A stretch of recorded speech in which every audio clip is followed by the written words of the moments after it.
Hello everyone, and thanks for coming to today's press conference. I just wanted to talk through some of the timings today before we start. So we will have the principals take 5 minutes each to do some brief interventions, at which point we will run to a series of questions. We'll only have a short time for questions. Everything will be on the record. And without further ado, let's start today.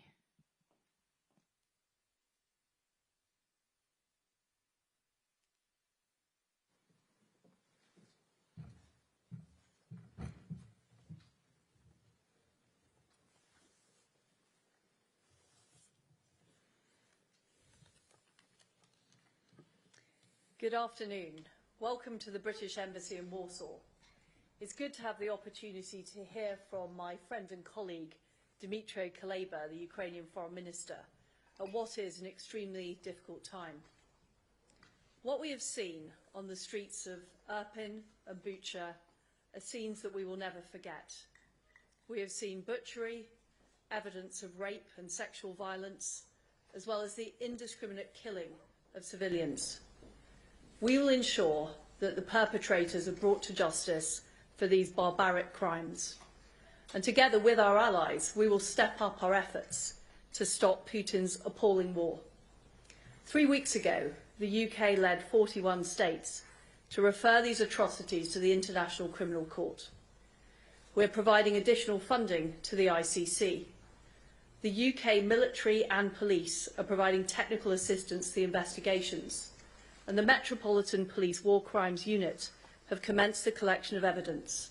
We're working very closely with the Ukrainian government on this. We've appointed former ICC judge Sir Howard Morrison as an independent advisor to the Ukrainian Prosecutor General. And today I can announce that we're launching a £10 million civil society fund to support organisations in Ukraine, including those helping the victims of conflict-related sexual violence. We will not rest until these criminals have been brought to justice. We are clear that after these appalling crimes, Russia has no place on the Human Rights Council. And it is the responsibility of the UK and our allies, and that's what Dmytro and I have discussed today, to step up our support for our brave Ukrainian friends. That means more weapons and more sanctions. Putin must lose in Ukraine. Later this week, the G7 foreign ministers and the NATO foreign ministers will meet. We need to announce a tough new wave of sanctions. The reality is that money is still flowing from the West into Putin's war machine, and that has to stop. In Brussels, I will be working with our partners to go further, as has been advocated by Dmytro, in banning Russian ships from our ports, in cracking down on Russian banks, in going after new industries filling Putin's war chest, like gold, and agreeing a clear timetable to eliminate our imports of Russian oil, gas and coal. We also need even more weapons of the type the Ukrainians are asking for. The UK is supplying more, including next-generation light anti-tank weapons, Javelin missiles and Starstreak anti-aircraft systems. And last week, we hosted a donor conference with our allies to secure more. The fact is that being tough is the only approach that will work. Putin has escalated this war, and this approach is vital to ensuring he loses in Ukraine and that we see a full withdrawal of Russian troops and Ukraine's hand is strengthened at the negotiating table. There should be no talk of removing sanctions while Putin's troops are in Ukraine and the threat of Russian aggression looms over Europe. We need to see Putin withdraw his troops. We need to see Ukraine's full territorial integrity restored. We need to see Russians' ability for further aggression stopped. We need a plan to rebuild Ukraine, and we need justice done at the International Criminal Court. Dmytro, we salute your bravery and the bravery of the Ukrainian people. We are determined to help in whatever way we can. We will back you unwaveringly in your negotiations. And together, we will not rest until Putin fails and Ukraine prevails. Dmytro, I'd like to invite you to make a few comments. Thank you. It's always a great pleasure to have another meaningful conversation with Liz. I regret we're not seeing each other in Kiev, but I hope I will be able to host you in Kiev soon. Ukraine won the battle for Kiev, but the war goes on. We are preparing for the new large-scale offensive by Russia in eastern Ukraine. They will try to capture more territories in Donetsk and Lugansk regions. They will try to entrench and root themselves in the Kherson region. They will try to capture bleeding Mariupol. What you've seen, the horrors that we've seen in Bucha are just a tip of the iceberg of all the crimes that have been committed by Russian army in the territory of Ukraine so far. And I can tell you without an exaggeration, but with great sorrow, that the situation in Mariupol is much worse compared to what we've seen in Bucha and other cities, towns and villages nearby Kiev. Horrors of Bucha, Mariupol and other places demand serious G7 and EU sanctions. I appreciate everything that has been done so far, but Liz is right. The West continues to fuel Russian war machine with payments for fossil fuels, with trade that is still taking place between Russia and Western countries, with financial transactions conducted through Russian banks that have not been disconnected from SWIFT yet.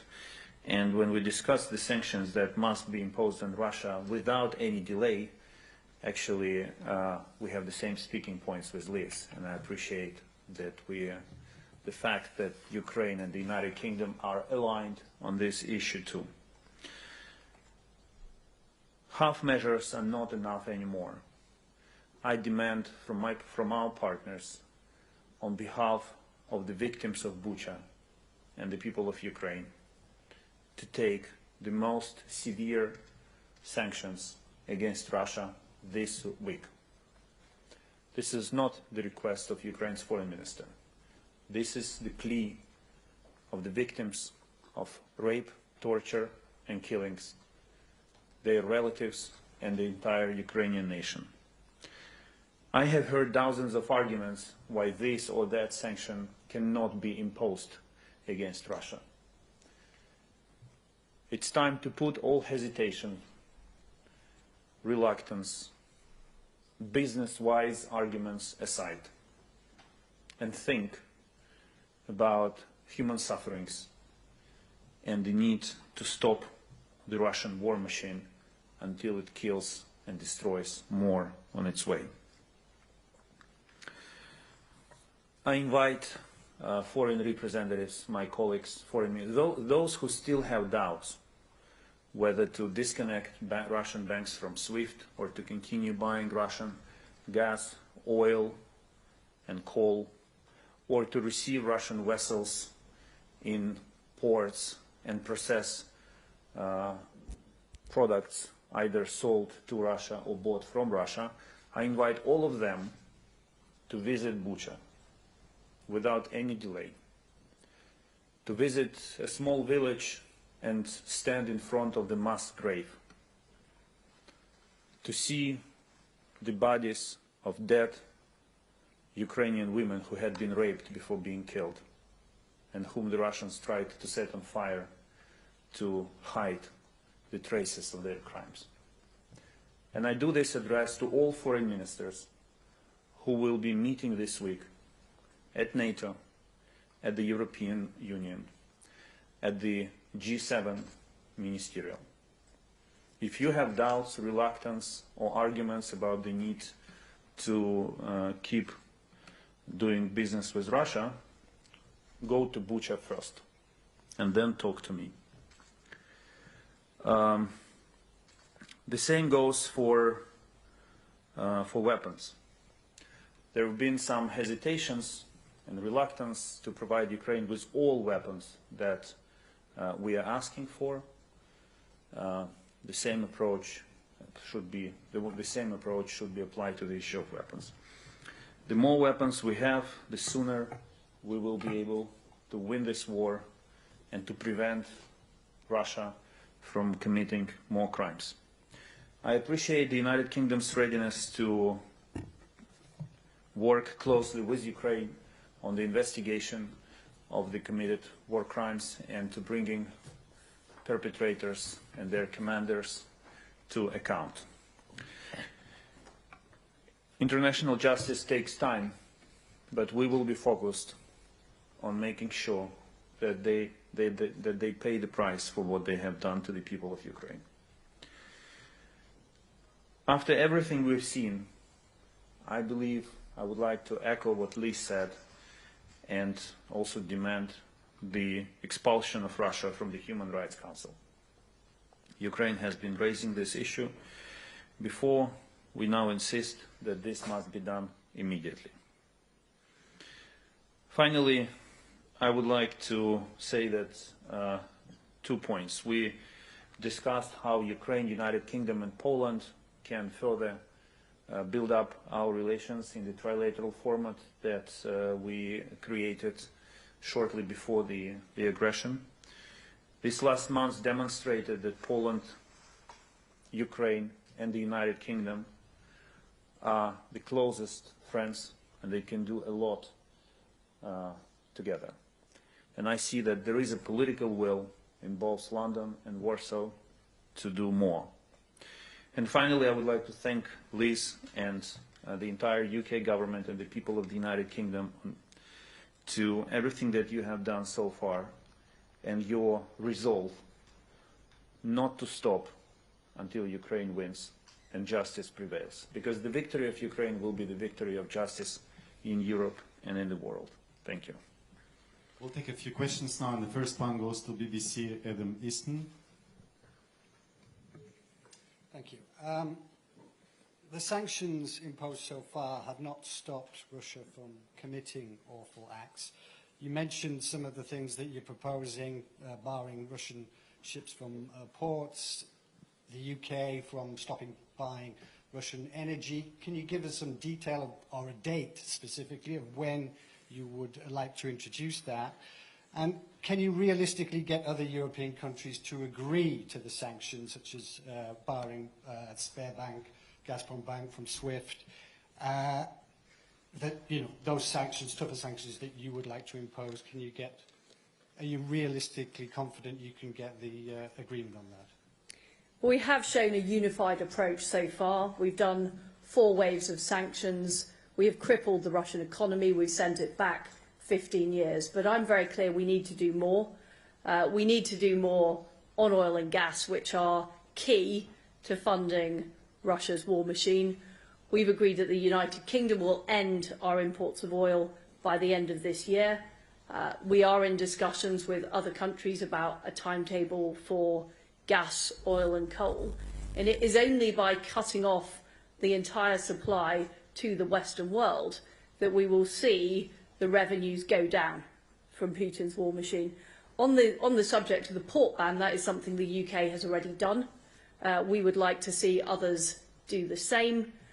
We also want to see further sanctions on gold so that the Russian central bank can't circumvent the current sanction. But as far as the UK is concerned, nothing is off the table in terms of sanctions. Dmytro is absolutely right. The scenes that we have seen are appalling. And they are not, I'm afraid, the end of the atrocities that will be uncovered. And we simply should not be doing business with this country. We simply should not be doing business with Putin. And we have to stop it, and we have to stop it with our allies. That's the case we're making, together with Ukraine and our allies across Europe and across the Western world, and in fact across the free world. We also have the Japanese Foreign Minister that will be here this week as well. We have some Ukrainian media here, Ukraina 24, if you're here. Мікрофон, будь ласка. Україна-24. Пане міністр, скажіть, будь ласка, як ви вважаєте, той саміт G7, що має відбутися незабаром, питання про запровадження енергетичного ембарго, наскільки ці розмови можуть стати реальністю? Чи буде це запроваджено, це ембарго? І маю ще таке запитання. У п'ятницю до Британії, до Лондона має прибути Олаф Шольц і має бути розмова з Борисом Джонсоном з приводу збільшення тиску і санкцій на Росію. Як ви вважаєте, чи будуть ці перемовини результативними? Дякую. Just a moment for translation. So the first question is about the forthcoming G7 summit. How realistic do you think the energy embargo is going to be? And the second is about the visit of Olaf Scholz on Friday to the UK and about the discussion between Boris Johnson and Olaf Scholz. What are the expectations? Yeah, I will respond in Ukrainian if you don't mind. Ми вже почали роботу ще на вихідних з країнами Сімки для того, щоб зустріч міністрів закордонних справ Сімки в четвер стала успішною з точки зору застосування всіх тих санкцій, які я озвучив, в тому числі нафтогазового ембарго. So we started discussions with the G7 countries last weekend so that we could have a proper consultation on energy embargo well in advance of the event. Я не можу зараз сказати, чи ці санкції будуть застосовані в четвер, тому що остаточне рішення залежить не від України. Ми, на жаль, ще не належимо до групи 7.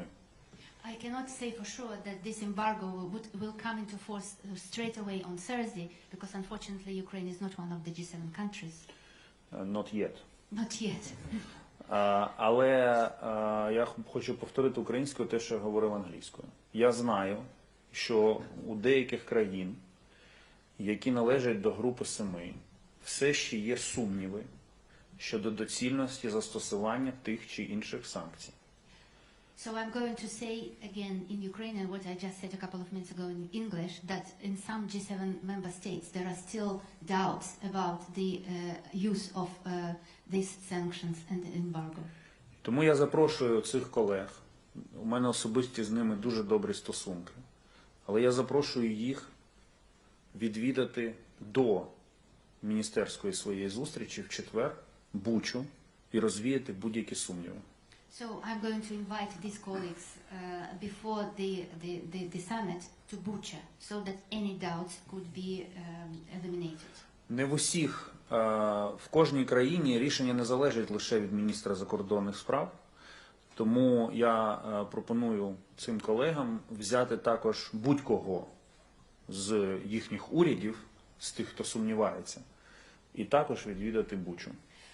My invitation, as the decision by the country does not only depend on the foreign minister's decision, I invite my colleagues to take whoever they would like to invite for this visit with them, so that they can witness it with their own eyes. Міністр Трас поінформувала мене про те, що планується візит пана канцлера Шольца до Великої Британії і про намір прем'єр-міністра Джонсона обговорити питання санкцій і постачання озброєнь до України під час цієї розмови. І я дякую за готовність британської сторони працювати з Німеччиною над цими питаннями. Minister Truss informed me about the forthcoming visit of Olaf Scholz to the UK and about the forthcoming discussion between Prime Minister Johnson with Mr. Scholz about both the sanctions and about the supply of weapons. And I'm very grateful to the UK government for this. Next one goes to Financial Times, James Schotter. Thank you very much indeed. Two questions, if I may. To the Foreign Secretary, Poland's Prime Minister and I believe also President Zelensky described what's happened in Bucha and around there as genocide. Would you agree with that assessment? And if so, how would that change? Or would it change in any way the British approach? And secondly, to Minister Kuleba, Viktor Orban this morning described President Zelensky as an opponent. What's your reaction to that? Thank you. Well, we're all appalled by the scenes in Bucha, the butchery, the clear evidence of sexual crime, of the targeting of innocent civilians, and it's very clear that war crimes have taken place. And we have been working with the ICC. We're putting funding in. We've got the Metropolitan Police investigating those war crimes so the perpetrators can be brought to justice. Now, as to the question of genocide, that is a matter for the courts to determine. But what I want to be very clear about is the UK is taking the maximum approach. We're taking the maximum approach on sanctions. As far as we're concerned, nothing is off the table. We're taking the maximum approach on weapons in terms of what we can supply to Ukraine. And in fact, that's one of the issues that Dmytro and I have been discussing with today. And the idea that we should wait for something else bad to happen is just completely wrong. The worst has already happened. We have already seen appalling atrocities committed in Ukraine with complete impunity. And that is why we want to go to the maximum level of sanctions with our allies and partners. And that is why we are pulling the stops out in terms of supplying Ukraine with the support they need to end this appalling war, which has to mean Putin losing in Ukraine. In the last months, it became apparent to all European leaders that the only opponent that they have is President Putin. If Prime Minister Orban believes that President Zelensky is his opponent, while President Putin becomes one of the first, if not the first, foreign leader to congratulate Prime Minister Orban with victory, then it says more about Hungary than about Ukraine. Thank you. At this, we have to conclude. We don't have any more time. Thank you. Thank you. Thank you. Awesome.